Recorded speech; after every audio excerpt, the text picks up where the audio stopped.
What's the biggest... I want you to think about this while I'm speaking. You don't have to say any answer, but just in your head, just think of this question.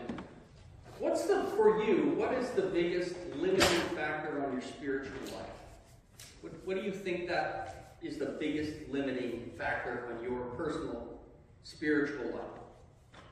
I want to talk about what's going on here with Lazarus. I mean, all of us have heard the story of Lazarus being raised from the tomb.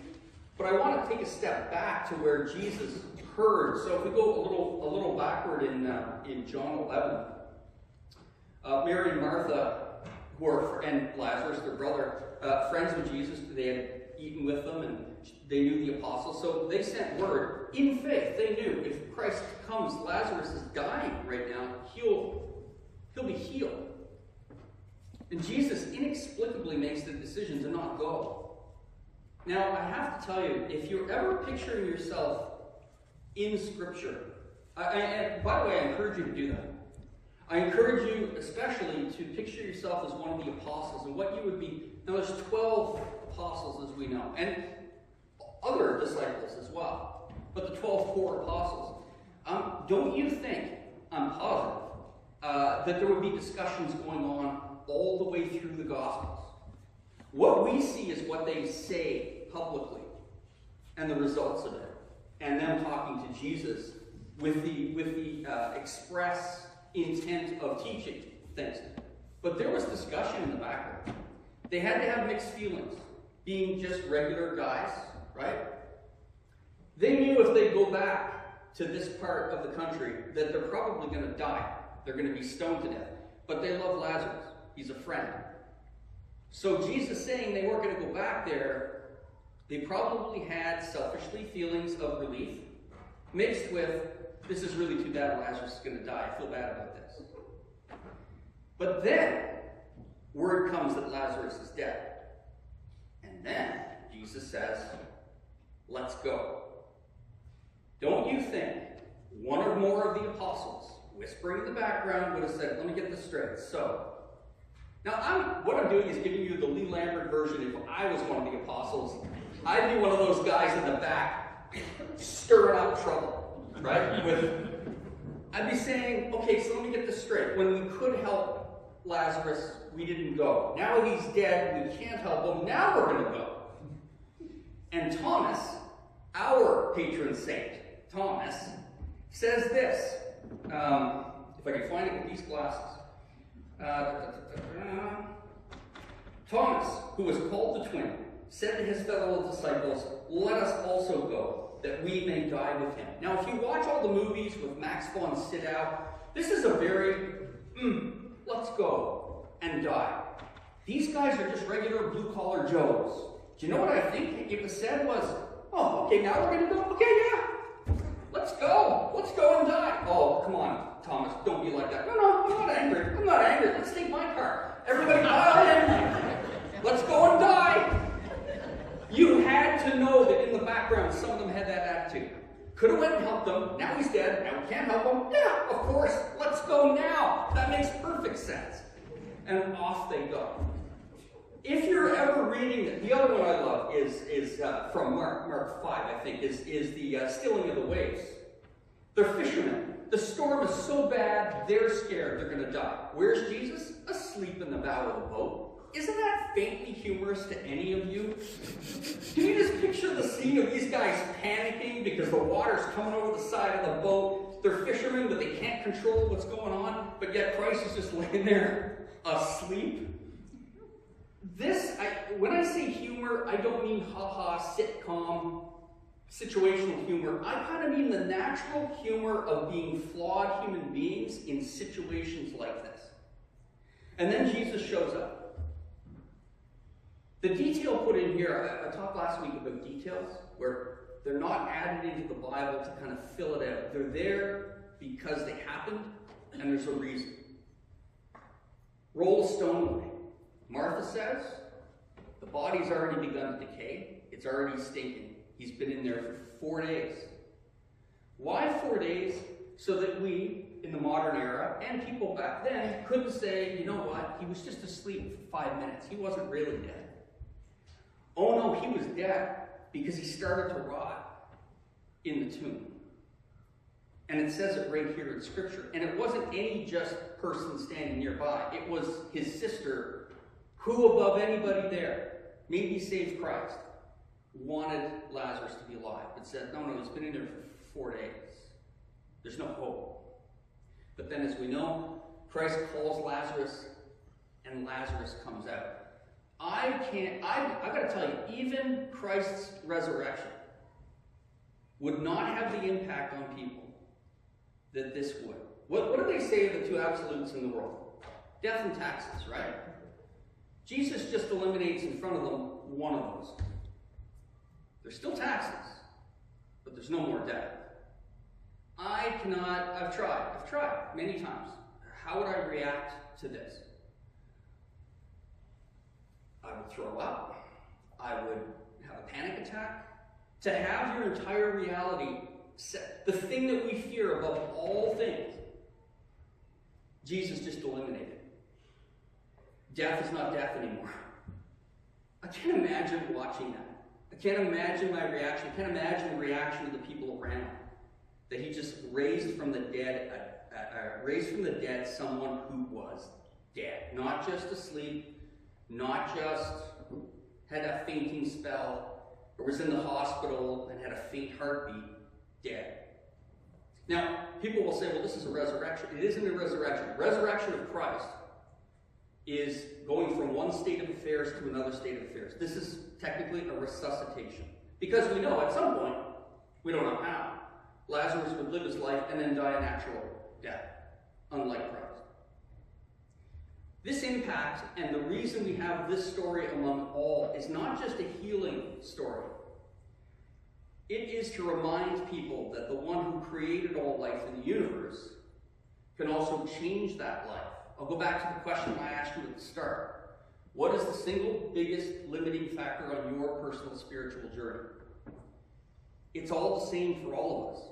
The limiting factor is us. Us. I'm going to learn Spanish. Remember, like I said, during COVID, we were all going to do something fantastic with the time that we were given. After we had gone to Walmart and fought it out in the parking lot over mounds of toilet paper, we would go home, learn to play the violin, learn Rosetta Stone Spanish. None of us did any of those things. But if you said to yourself, I can't do that, do you know what? You're right. As soon as you say that, you're right. You can't. How do I know? You just said it. But if you say, I can do that, I don't know how, I have no idea how, but I can do it. God calls us to those things all the time. The ones where you know what you're being called to do, but you'll say in your head, I have no idea how I'm going to do that. I'm not smart enough, I haven't learned enough, and I don't have the energy or the skill sets to do that. But in faith, we say, I have no idea how I'm going to do it, but I'm just going to do it. Remember Ghostbusters? Sorry, this isn't part of the sermon. I didn't write this down. Just into my head. Right? Bill Murray says we're going to do this. And he said, how are you going to do it? And he takes a swig from his bottle and he goes, I have no idea. That is the attitude that we need to have as Christians. I know what I'm called to do. I'm going to do it. And when the person next to you says, how are you going to do it? I have no idea. I just know that this is what God has called me to do. Why? Because this is a God that can make something from nothing. And this is a reminder, especially today with All Saints, is to remember this, that the people we call actual saints, there's a difference between the community of saints and saints. The community of saints involves all of us. Every Christian who's ever lived, every Christian alive today, every Christian that will ever be in existence. All of us collectively together are the community of saints. We picked out individuals to be inspired by, people like Thomas and many others, to be inspired by their lives. But don't think for a second that every single one of those saints was not challenged with the same things you're challenged by, and sometimes failed.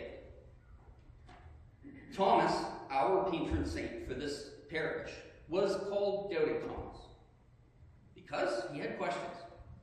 Not bad questions. In fact, I think reasonable questions I would ask. Coming back with the groceries, everyone's got themselves locked in the upper room. You come in, everyone's excited. We just saw God. Where is he? He just left. You just missed him. It's like, that's great, guys. You owe me $150. And I'll believe it when I see him. Because he's not here now. And I can only speak for myself. I would absolutely have to see him. Because I'm weak. Because I'm that guy. But I think it's important to remember that all of the great things done by Christians in the past that we say in our heads, I could never do that. You're wrong. You're wrong. Why? Because the active agent in everything that they did and everything that we do spiritually is the grace of God, and not ourselves. God is the one that answers the question of how are we going to get this done. Our answer only should be yes or no. Yeah, I'm going to do it. The apostles, some of whom were fishermen, what was their great attribute? The fact that they could catch fish? Or the fact that when God called them, when Christ yelled out to them, follow me, they said, okay, right away, with no question. How are they going to do that? They probably couldn't even read and write. In fact, I think it's pretty likely they couldn't read and write. But I'm going to go and I'm going to help deliver the message of God to the world. Can you imagine if that was your first thought? Follow me. Okay, I'm going to help to convert thousands and by extension hundreds of millions of people by my ministry, and I can't even read a book. Daunting. But they didn't say that, and it wasn't in their heads. Why? Because their belief and their faith was what we see right here. And even then, they had to see Lazarus come back from the dead to really have it written on their hearts. Intellectually, they knew who Christ was, but they really didn't know who Christ was until this very moment. If death could be defeated, what can't be done? Nothing. What was a big inspiration? For those of you who are old enough, when I was a kid, the big inspiration, what did people always say when you were challenged by not being able to do some big thing? If you could land a man on the moon, we can do, and then fill in the blank with whatever thing you think is challenging. If Jesus can raise Lazarus from the dead, what can't God do? Answer, nothing. There's nothing that God can't do, and especially with you. And the biggest limiting factor, like I said, is our amazing ability to constantly say no. If you look back on your life at the things that you didn't do, yeah, every one of us has stories of people who helped to wreck our dreams, or held us back, or insulted us, or treated us badly, 100%. But you tell me that really your dreams weren't fulfilled. It was you. You're the one that didn't do it. And that's why it bothers you so much, and you're so angry about it, if you are angry about it. It's because you didn't do it. Really. At base. And that's true with our spiritual life. So I just encourage you on All Saints' Day as a reminder to you that the saints weren't always saintly. Throughout their lives, they had all the same challenges we do. They had the same 24 hours in the day. And yeah, they overcame, but don't think for a second that every second of every day, they were these holy, ethereal, Christ-like figures all the time. They failed, they fell down, they made mistakes, of course they did. And so do we, but that's not the point. The point is always being open and saying yes, and knowing that it's not going to be me doing this. At heart, it's going to be Christ renewing within me that heart and powering me forward and enabling me to do this. Because along with the opportunity to do God's work will be the strength to do it. So don't ask how, just say when. Please stand. Oh, do we have